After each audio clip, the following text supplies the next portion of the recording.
Con un amor hacia The Legend of Zelda y Chrono Trigger, así como una sensación de no encajar donde nació, pero con un sentimiento de nostalgia que lo llevó a crear a uno de los personajes más emblemáticos de Disney de la animación moderna, es como Matt Bradley, quien comenzó trabajando como guionista gráfico en la película de Turbo. Sí, así es, esa película donde un caracol se le mete el chamuco y empieza a correr con autos de verdad. Así como para series como Gravity Falls, el cual le hizo ganar un premio Annie por la dirección de uno de los capítulos, animación que pareció dar origen a muchas de las obras más populares del siglo XXI. Es que tuvo oportunidad de dirigir City Greens, un preludio artístico que llevó a Matt a desarrollar su obra magna, Amphibia, o como los elitistas le llamamos, el mejor cartoon que Disney tiene en su haber. Amphibia sigue a Anne, quien junto con sus amigas Marcy y Sasha son teletransportadas a un mundo lleno de anfibios, con los que tendrán que trabajar juntos para regresar a su mundo mientras luchan con una facción que quiere dominar ambas realidades. Sí, un isekai más donde vemos a niños perdidos en un mundo que desconocen y que van conociendo a medida de cómo van desarrollándose y adaptándose a ese mundo.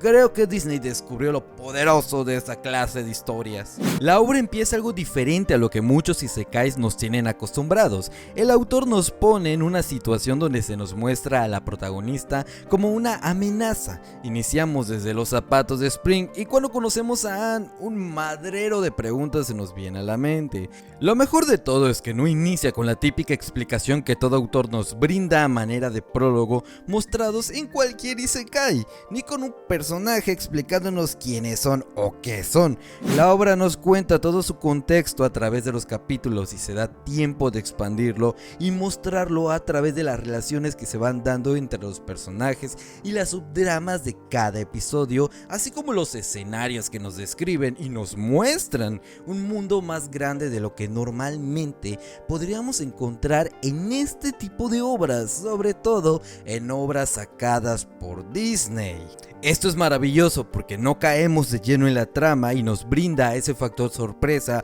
que nos motiva a seguir viendo más y más. Es como si con cada capítulo que pasase fueran surgiendo preguntas que nos hagan pensar qué chingados más existe en Amphibia y cómo demonios va a terminar la historia que nos están planteando. Y es que a pesar de que por un momento pareciese que el autor nos cuenta una historia a través de una estructura narrativa episódica donde cada capítulo es una aventura individual que nada influye en próximos episodios, cosa que al menos para mí se me hace una forma muy aburrida de escribir una historia, la verdad es que cada subdrama en cada episodio nos está preparando para el cúmulo de información que está por venir. Todo lo que se nos muestra tiene un propósito y un objetivo, no solo es relleno que está ahí porque sí. El autor busca con esto que nos demos cuenta de las diferentes tradiciones y cotidianidades que existen en las diferentes culturas alrededor de su universo, en su sistema social y en la extensión de su mundo.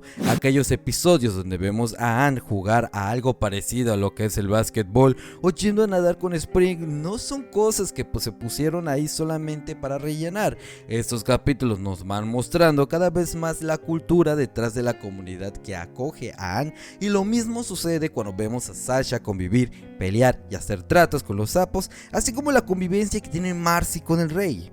La diferencia y el por qué digo que esto es mucho mejor construido que aquello que nos ha presentado series como The Full House es la variabilidad y la lógica de su mundo. Sí, en The Full House hay episodios que intentan hacer lo mismo que Amphibia. Sin embargo, Amphibia opta no solo por mostrarnos una porción del mundo, sino toda la maldita cultura.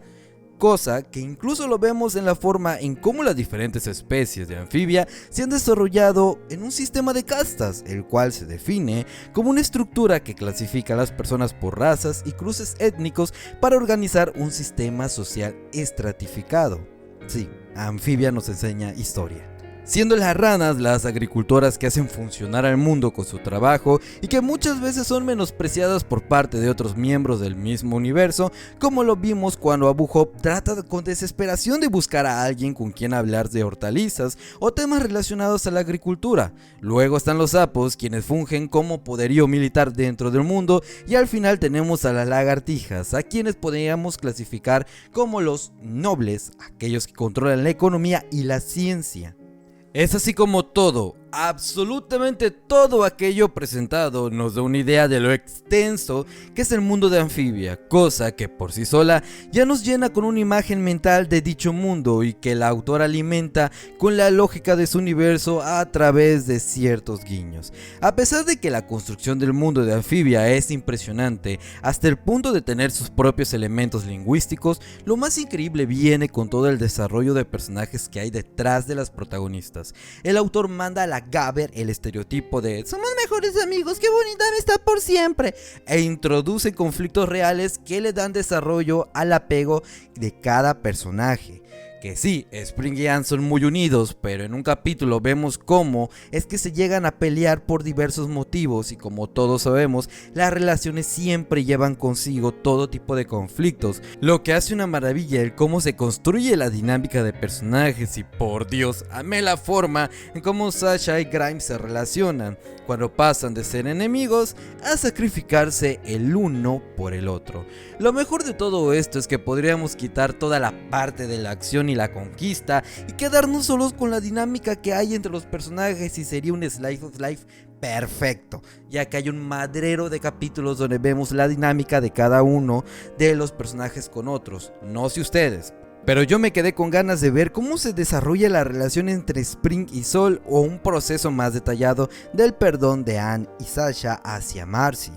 Las relaciones en Amphibia son complejas, son diferentes a cualquier otro cartoon, son realistas y sobre todo son algo que casi nunca vemos en profundidad de cómo nos lo muestra Matt. Y es que no solo las relaciones evolucionan, los personajes aprenden. Nunca vemos una misma protagonista en 2 capítulos consecutivos, porque Sasha, Anne y Marcy se encuentran en un constante cambio. Hay una revaloración de lo que son en el ahora, de lo que fueron en el ayer y de lo que quieren ser en el futuro. Cada uno intenta ser cada vez más fuerte a su manera y cada una se da cuenta de que ha cometido errores en el pasado y ahora, con todas sus experiencias en Amphibia, deciden que es momento de cambiar. Esto lo vemos cuando Anne se da cuenta de que Sasha era de cierta forma una mala influencia para ella y como esta misma trata de ser más flexible, entendiendo que no todo se tiene que hacer de la forma en como ella quiera. De igual forma lo vemos al comprender la psique de Marcy y cómo el miedo a perder su estilo de vida le hizo engañar a sus amigas, quienes hicieron todo lo posible para regresar a su realidad, teniendo con ello que arriesgarse en el camino y arriesgar a quienes más querían. No estamos hablando de 3 protagonistas cualquiera, estamos hablando de un cúmulo de experiencias, emociones y complejos hechos personales y eso es lo que realmente hace buena a Amphibia. Con respecto al final y la forma de cómo termina la obra, muy al estilo de Dragon Ball y Madoka Mágica, es algo que si bien es interesante, intenso y muy emocionante, la verdad es que no dista mucho de los finales genéricos que ya hemos visto con anterioridad en otras obras. A lo mucho, lo más impactante y aquello que dejó más dudas fue la representación de la diosa o el ser que le propone a Anne ser la nueva vigilante del mundo, pero nada más. Y a pesar de que